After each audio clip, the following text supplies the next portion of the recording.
معروف مذہبی اسکالر اور عالم دین مولانا طارق جمیل نے سویڈن میں قرآن پاک کی بے حرمتی کی شدید مذمت کی ہے۔ ٹوئٹر پر جاری کردہ بیان میں مولانا طارق جمیل نے لکھا کہ سویڈن میں قرآن مجید نذر آتش کیے جانے کا واقعہ انتہائی قابل مذمت ہے۔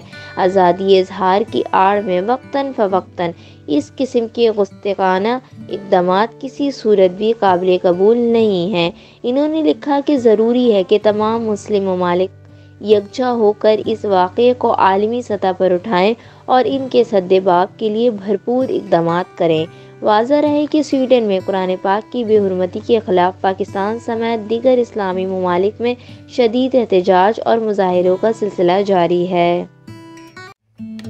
اگر آپ کو میری ویڈیوز پسند آ رہی ہیں لائک کریں، چینل پہ فرسٹ ٹائم آئے ہیں تو پلیز سبسکرائب کریں تاکہ ٹرینڈنگ ویڈیوز آپ کو بھی ملتی رہیں۔ Thanks for watching. اللہ حافظ۔